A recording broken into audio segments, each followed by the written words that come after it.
I was thinking about the story that I was sharing in Wee Wisdom Time with the children today, and how children's view of the world is untainted.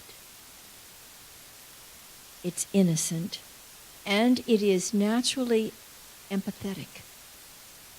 Naturally so. So what compassion these children felt for the wolf, and in what a way they set about to change the world in order to make him a little kinder. If we can learn this from 3- and 4-year-olds, I think we should, because I wish everyone showed as much kindness for others as the children in this little class did for the wolf, which I have decided I will no longer call big or bad. I also want to share with you, yesterday, many of you know our beloved Michelle Nelson. She was the most beautiful bride in the world. I mean, I married my daughter 38 years ago, and I thought she was the most beautiful. They're pretty close. It was just wonderful. And they had 2 little 3-year-olds as the ring bearer and the flower girl. And they were so adorable, coming down the aisle, looking exquisite. And we always kind of hold our breath when you're dealing with 3-year-olds, because they're going to do whatever they do, and they're going to make the wedding even more magical. And these 2 almost disappointed me because they just did everything right. So beautiful, so beautiful. Love 3-year-olds. Love them all. Well, interestingly, these last 2 months, August and September, and we're just completed September. Did you notice it's going to be a new month tomorrow? That these last 2 months, we have been focusing on our form of affirmative prayer, which is also called spiritual mind treatment. And our practitioners will tell you about it. They will do it with you and for you. And it's a wonderful way to lift our consciousness, to raise ourselves up out of any challenge we may have had and move into a possibility, a healing, a revelation. And so we thought it'd be a good idea. It isn't only in classes that we have throughout the week that you can learn this tool. And it's a powerful tool to use. So in August, we focused on spiritual mind treatment, the form. And in September, spiritual mind treatment, the feeling. And it may seem odd, but I'll see if I can tie this all together for you, that I chose the title, An Atmosphere of Compassion, for this final step of the 5 steps of spiritual mind treatment. The first one being recognizing all of the aspects and attributes of the divine. The second one, consciously unifying with that divine life, even though we can't be outside of that divine presence. Have you noticed we have some spiritual amnesia sometimes? We kind of forget. So we get into the awareness that there is only one, and I am one with that one. I am one of that one. We remember our divine identity. And the third step is to state our declaration, our desire, affirm that which we are ready to change or to bring into our life experience, whether it is in the area of health or abundance, love, friendships, peace of mind, creative expression. And the fourth step is to gratefully accept, get that feeling of knowing that all I have, beloved, all I have is thine. That everything that we could ever want or need as human beings, spiritual human beings, is already available. We simply need to open the door to let it in and to give thanks for it, accept it. And then the last step is called release. And that's what we're focusing on today. The feeling of release when we know we have done our spiritual work and we've turned it over to this wonderful infinite law of sowing and reaping that Jesus taught us about so clearly. We plant the seed in the creative soil of infinite mind. it is intelligent, it is responsive, it is dependable, it knows what to do. And so when we complete our affirmative prayer, we release it to the law of mind, not trying to manage it or manipulate it or just get busy and dig up that seed and think we can do it better than God can. Excuse me, no, you can't. I learned that a long time ago. But what happens, I notice, is that when I complete my prayer and I have released it to the intelligent law of mind, this great creative intelligence that's everywhere present in the universe, I feel a sense of freedom. I feel a sense of trust. And something else tends to take place, which is just lovely. And that is, I realize everybody in the world, in the universe, has access to this same spiritual tool, the same beloved presence, the same infinite law that responds to our belief and acts upon it. And it's so easy then to feel that sense of oneness with everyone. We want everyone to have what we have, only we want them to have what they have, right? We want everyone to come into the awareness that we don't need to feel limited or stuck in any way, that there's a great freedom and understanding that we are the beloved in whom God is well pleased. And that along with this divine presence that Ernest Holmes, our founder, suggested we court the presence, there's also an immutable law of cause and effect that will absolutely respond to the seed in mind that we plant. So as Dr. Holmes said, we court the presence and we direct the law. Then we leave it to this creative intelligence to bring it about, because it knows a lot more than we do. So we feel complete trust, we feel complete freedom. Now we're content. We know that infinite intelligence is doing its work. This beautiful feeling of expansion tends to take place, and we realize that this good is here for everyone. We want all sentient beings to be loved, don't we? We want all sentient beings to be cared for, like the wolf in the children's story this morning. We want warm blankets, we want plenty of food, we want them to have fun, we want everybody's dreams to be fulfilled. We are about awakening humanity to its spiritual awareness and truth and its divinity. So we can be those instruments. Every song you did today was perfect for this. We can be those instruments of God's Spirit.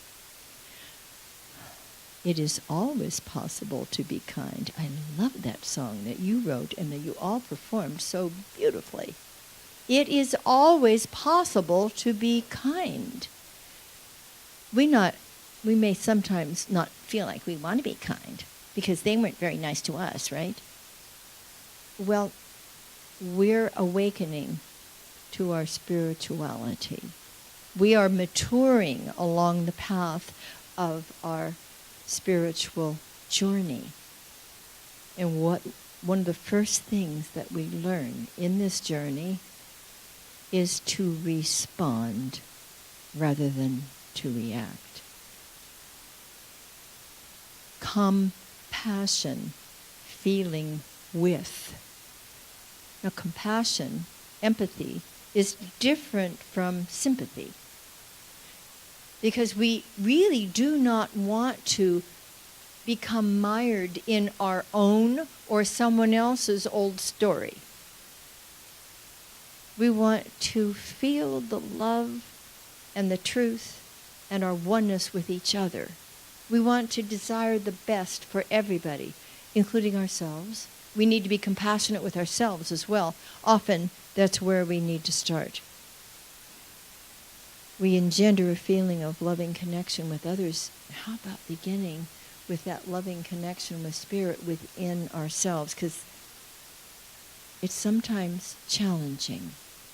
Have you ever noticed that there are people in your life that really make you stop and think? Maybe stop and wonder? They're your teachers. They are. The day may come when you may actually want to send them a thank you note, at least in your head, for having given you the opportunity to stop reacting and start responding. To see beyond the behaviors to the beloved presence of God within them all. Even without a word, we can behold this. So we want to look beyond the behaviors to the authentic self. Compassion for the self is vitally important too. How balanced is your life? How much do you care for yourself? How much sweet, quiet time do you give to yourself? Are you a human being or a human doing? It's time to give ourselves some love. It's time to cut ourselves some slack. If we find ourselves becoming intense because we think we have to do it all by ourselves and we're resentful because somebody else isn't helping us, I'm sure nobody here ever had that experience. But if you ever do, that might be the time to stop and breathe deeply and go, what is mine to do? And my first and primary function is to connect with Spirit within me. My second one is to connect with Spirit within you. When I'm able to do that, I am always able to do that. Are we always willing to do that? We can become more willing to do that when we recognize that that's going to change things. I'm going to change a relationship by changing who? Me. Me. When I shift my opinion, when I stop having an opinion about anybody and instead move into celebrating who they truly are, looking beyond. We've talked about this more than once, haven't we? We may even talk about it again in the future because it's so essential that we recognize there's something beautiful within every person, whether they're showing it at that moment, whether they're even aware of it at that moment or not. When I was speaking with the children this morning, I was thinking about another true story about a little person who was just starting school. I think he just must have been in kindergarten. And came home and his parents asked how school was, and he said, oh, it was okay. Well, what happened today?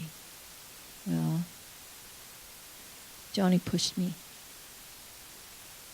Oh, of course, the father started getting his Papa Bear suit on, was going to go take care of that kid, and he breathed and realized, there's a better way to go about this. So he asked him to tell him some more about it. He says, no, that's all. Well, the next day, the little boy came home from kindergarten. He asked how his day was. Oh, it was great. Had a good time. Did you make any friends? Did you play with anybody? Yeah, played with Johnny. Okay, would you tell me more about that? What the father found out was that Johnny's father had just died the day before, or a couple days before. He'd come back to school. And when his son understood what had taken place, it was all gone. He wasn't upset with him. He became a sweet friend. Are there bullies in your life? Sometimes. Either personally or out there in the larger world. It is endemic upon us to be willing and able to see something different, to feel something different, to connect in such a beautiful way that we want the greatest good for everybody on earth. Even the ones that are little thorns in our sides. You ever have a thorn in your side? Or in your paw? You get a thorn in your paw? In your head, huh?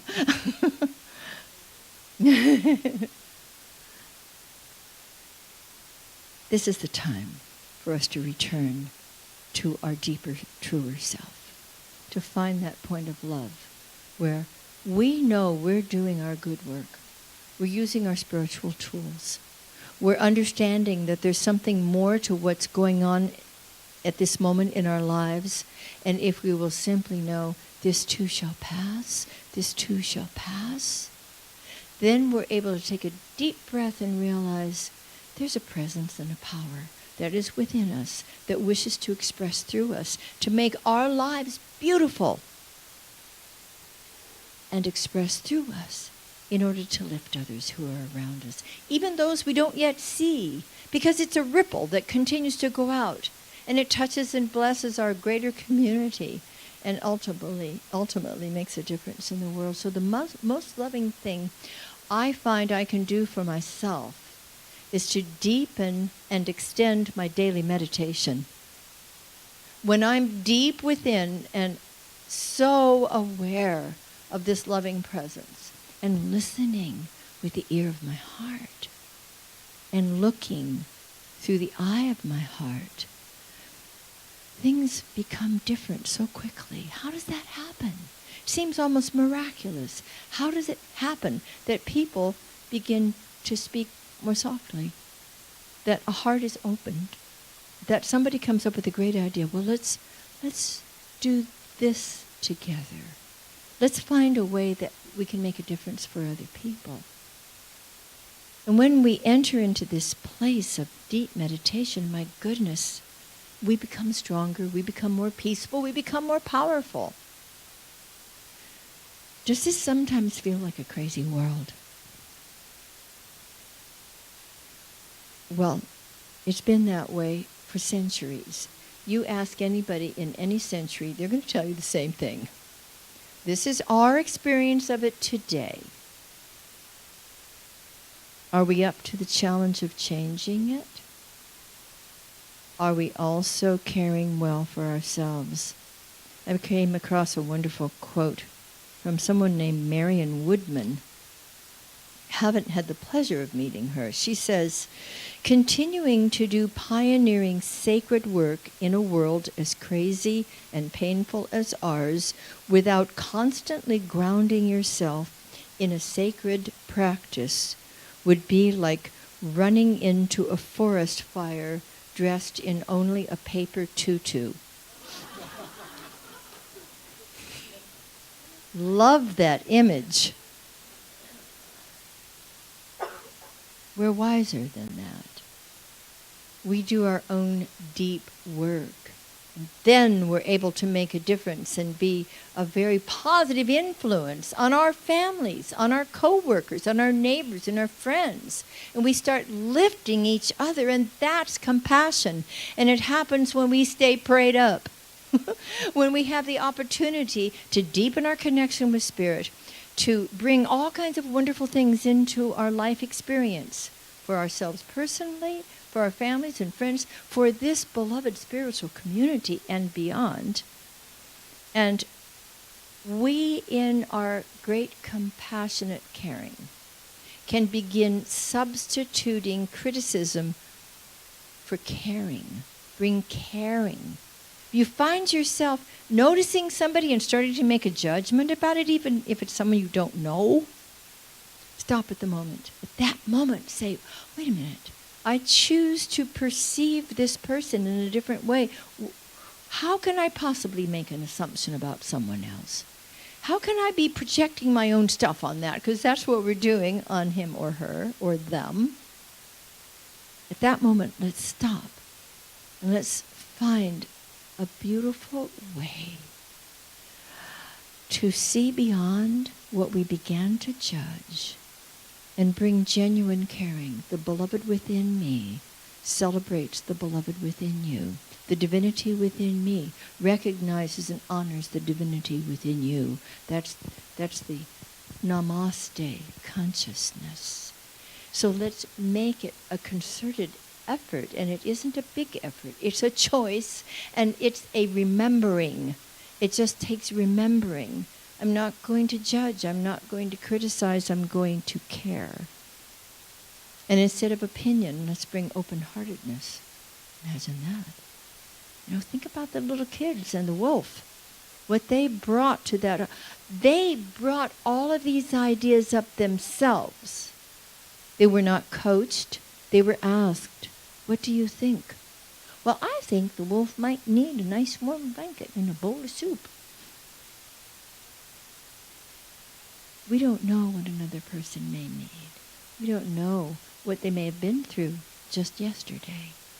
But we can know that there is one loving presence that holds us all very tenderly, lifts us constantly when we become open to it, and we can be those instruments of beautiful change so that we follow our hearts into a world that works for all. A world that works for everyone is the mission statement of Centers for Spiritual Living all over the world. And I love that. But we have adopted it in a little different way here because we want every species to have a life that is full and workable and happy and free. So we simply say, a world that works for all. A world that works for all. And we are the instruments for that to take place. Because we are about living, loving, learning spirituality that works. And it does. It works in our own spiritual lives when we continue to raise up our consciousness. When we make a choice in that moment, am I going to stay here in the relative stuff that's going on, or am I going to move into the absolute eternal truth? Because both are existing in our lives and in the world. The stuff that goes on out there, the stuff that even goes on in here, that kind of gets stuck in us, and it's like, this isn't comfortable. There must be something I can do about it. Well, there is. What we can do about it is take a deep breath and move into our deepest heart and begin to experience our connection with the divine and make another choice and make another choice. It's said that we're not responsible for our first thought. Just pops in sometimes. Somebody says something, we hear something, if something's on television, our first thought, we're not responsible for it. Boom, there it is. But guess which thought we are responsible for? Our second thought. That's where we get to make a new choice. You make a new choice with me, starting today? You've been doing this for a long time. But we're here to remind each other that we are the people who are aware of our individualized expressions of spirit through us. Our spiritual community and other spiritual communities are providing a greater flow of spiritual rewards for all. Spiritual, mental, emotional, physical, material. This is a rich, rich universe, and there is plenty for all. Will you say with me, I'm alive in the love of God. I am the atmosphere of caring and compassion. I share the gifts of spirit wherever I go. And so, my beloveds, beginneth our lesson. Thank you. Thank you.